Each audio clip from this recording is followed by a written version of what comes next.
сен секілді сағынама түсінде.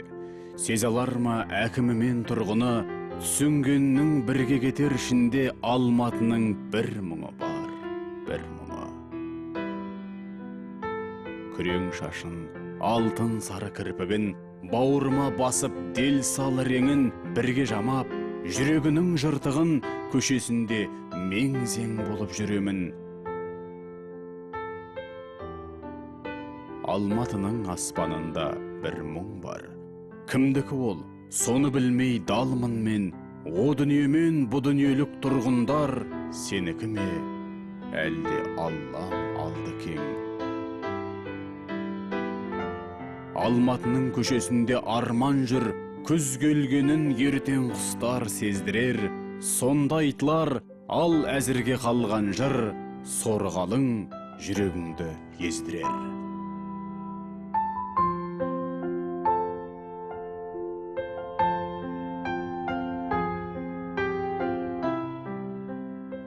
Осы өтірік ызылудан, сызылудан салтын бұзайыншы деп мен өлең жазған жоқпын. Солай жазылды өлең.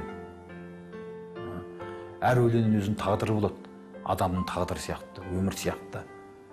Мен бүкіл жазған өлеңдерімнен тарихы бар, тағдыры бар.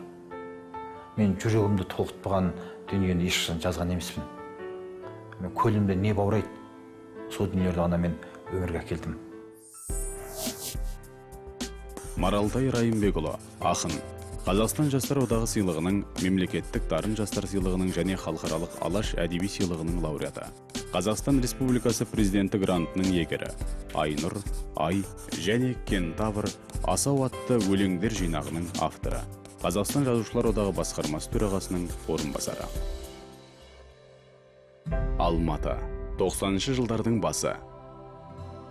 Бүкіл ел тауқыметті, таршылықты басынан өткеріп жатқан тұста еліміз тәуелсіздік алып, бұрынғы қоғам ыдырап, жаңа жүйе қалыптаса бастаған күрделі кезеңде көп ақын жазушыларымыз не істерін білмей дағдарып, қаламы мен қағазынан көз жазып қалған шақта әдебиетке ол келді. Сол мен Алматыға алғаш кеп әлі есімде осы КЗУ-дің журналистика факультетінің жатақханасында өлең оқыдым. Оқығанда, дәлірек айтқанда, маған өлең оқыттырды 30-40 шақты жастар. Содан мен бірінші өлең оқыдым.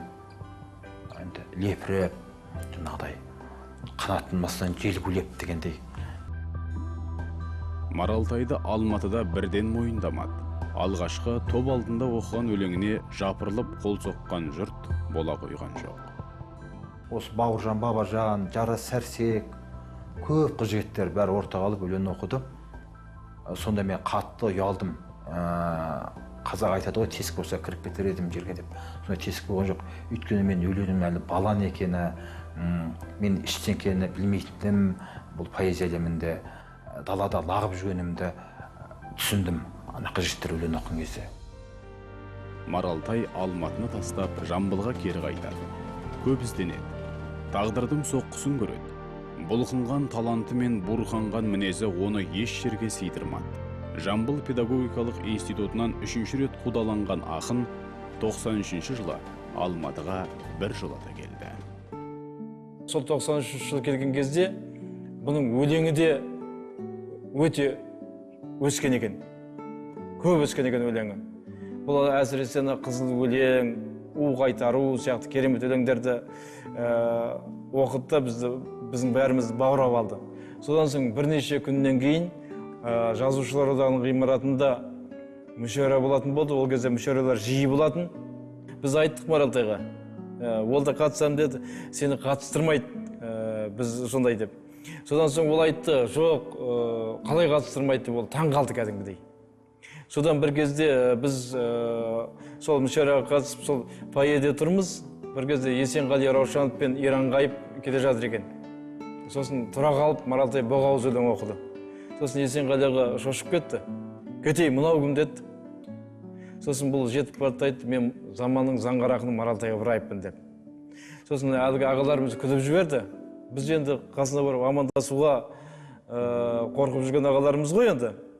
Бұлай батылымыз бармай, бұл барды арсалаң деп жетіп барды. дәл сол кезде бір фотограф өтіп бара жатыр екен жанымыздан.